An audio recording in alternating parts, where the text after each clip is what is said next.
नमस्ते। चलिए आज जानते हैं कि क्या है मेरे लिए सबसे इम्पोर्टेंट। मैं बचपन से ही ना एक एवरेज स्टूडेंट थी। पढ़ने में मैं काफ़ी एवरेज थी।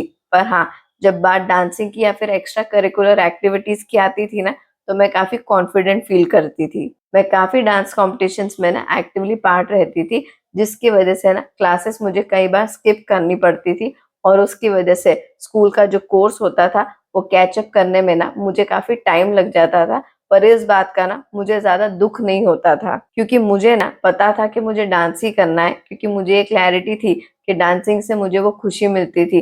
तो मैं इसीलिए कोई भी कॉम्पिटिशन्स में ना पार्टिसिपेट करने की अपॉर्च्युनिटी नहीं छोड़ती थी। फिर किसी पर्सनल रीज़न की वज़ह से ना मैंने ये डिसाइड कर लिया था कि अब मैं सीए बनूँगी, कुछ रिस्पेक्टेबल करूँगी, अपनी एक नई पहचान बनाऊँगी जो डांसिंग से अलग होगी। और ऑब्वियसली बात है कि क्योंकि मैं कोई रैंकर नहीं थी, क्योंकि मैं पढ़ने में एक्स्ट्रा ऑर्डिनरी नहीं थी, तो मैं फर्स्ट अटेम्प्ट में सीए फाइनल क्लियर नहीं कर पाई थी। मुझे कुछ अटेम्प्ट्स लग गए थे और इवेंचुअली ना मैंने वो क्लियर कर लिया था। और ऐसा इसलिए हुआ था क्योंकि मुझे क्लैरिटी थी कि मुझे क्या करना है और क्यों करना है। सीए ना मैंने पुणे से ही करा था, तो मेरी फैमिली और मेरे फ्रेंड्स को यही लगा था कि सीए करने के बाद में भी ना मैं पुणे में ही रहूँगी, वहीं सेटल हो जाऊँगी। वहीं की जो प्रोफेशनल लाइफ थी, जो कॉर्पोरेट लाइफ थी, बड़े क्लाइंट्स, बड़े ऑफिसेज़, घूमना-फिरना, सिटी में रहना, सिटी का जो एक्सपीरियंस है, शायद मैं वहीं पे ही रहूँगी और वो ही मेरी अब लाइफ रहेगी। लेकिन मैंने फिर से अपने दिल की सुनी और मैं अपने होम टाउन वापस आ गई, क्योंकि मुझे ना अपनी फैमिली के साथ रहना था, अपनी फैमिली के पास रहना था।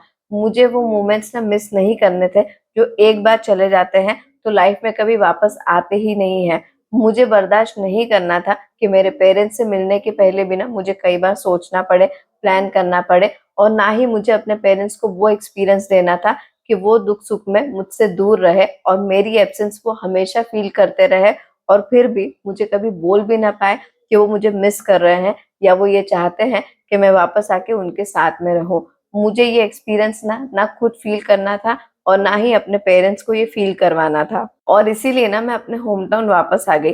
तब मुझे ना बिल्कुल भी क्लैरिटी नहीं थी कि अब प्रोफ़ेशनली क्या होगा, मैं क्या करूँगी?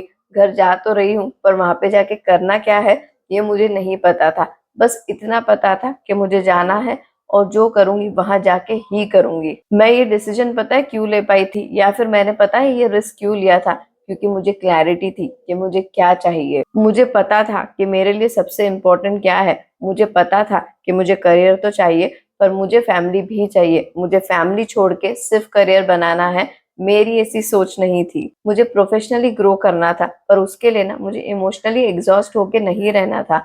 मुझे अपने लिए, अपनी ग्रोथ के लिए, अपनी फैमिली को सफ़र नहीं करवाना था। और शायद इसी क्लैरिटी की वज़ह से ना मैं अपने होम टाउन वापस आ गई और ऑटोमैटिकली ना धीरे-धीरे ही सही, पर चीज़ें अपने आप सेट हो गई। थोड़ा टाइम लगा, पर इवेंचुअली ना मैंने अपनी कंसल्टेंसी स्टार्ट करी। मैंने एक बुक भी लिखी और साथ-साथ में मैंने एक्सप्लोर करा कि मुझे लिख के, बुक्स पढ़ के, बातें करके ना बड़ा अच्छा लगता है, और ये इसीलिए ही हो पाया क्योंकि मुझे क्लैरिटी थी कि मुझे वापस आना है और क्या करना है, ये मुझे वापस जाके ही फिगर आउट करना है। मैं आपसे ना ये सब शेयर इसलिए नहीं कर रही हूँ कि मैं आपको गिनवाना चाहती हूँ कि देखो मैंने लाइफ में क्या-क्या करा है, कैसे इतने स्ट्रगल्स आए, और उसके बाद में भी मैं हर स्ट्रगल से बाहर निकली और मैंने कैसे खुद के दम पे इंडिपेंडेंट होके ये सारी चीज़ें करी। मैं आपसे ये सब शेयर इसलिए कर रही हूँ कि अक्सर लाइफ में इम्पोर्टेंट मोमेंट्स पे अक्सर ऐसा होता है कि हम लोग ना चूज़ नहीं कर पाते हैं, या फिर चूज़ करने में, कोई भी चॉइस लेने में ना हमें बड़ा कन्फ्यूजन होता है, हमें सेल्फ डाउट होता है। अक्सर ज़्यादातर लोगों को ना इस इम्पोर्टेंट क्वेश्चन का आंसर ढूँढना पड़ता है कि उनके लिए ज़्यादा इम्पोर्टेंट क्या है, फैमिली या फिर करियर, पैसा या फिर पीस ऑफ माइंड, और सबसे इम्पोर्टेंट सिटी की लाइफ या फिर होम टाउन का सुख। लेकिन सच बात तो ये है कि कोई भी डिसीजन ना अपने आप में सही या गलत नहीं होता है। वो गलत हमें तब लगने लगता है जब वो हमने लिया होता है अपनी प्रायोरिटी के अगेंस्ट। अगर प्रायोरिटी करियर है और फैमिली के साथ में रहोगे तो दुःख तो होगा ही सही। अगर प्रायोरिटी फैमिली है और करियर के पीछे भागोगे तो रिग्रेट तो होगा ही सही। अगर पैसा इम्पोर्टेंट है और पीस ऑफ माइंड की उम्मीद करोगे तो वो तो नहीं मिलेगा, उसका रिग्रेट होगा ही सही। अगर पैसा इम्पोर्टेंट है और पीसफुल लाइफ के लिए रोते रहोगे तो दुःख होगा ही सही। अगर पीस ज़्यादा इम्पोर्टेंट है और पैसे के लिए भागोगे तो अनसैटिस्फाइड रहोगे।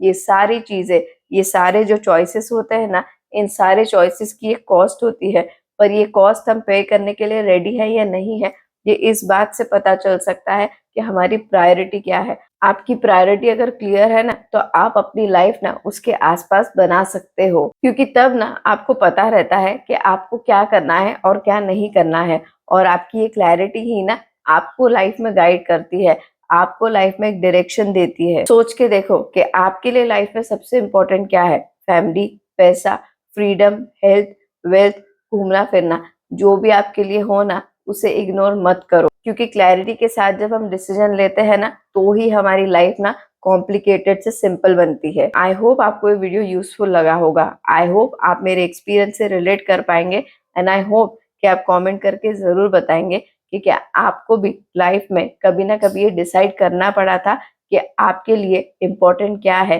क्या कभी आपको भी कोई टफ डिसीजन लेना पड़ा था। नेक्स्ट वीडियो में मिलते हैं। जय हिंद।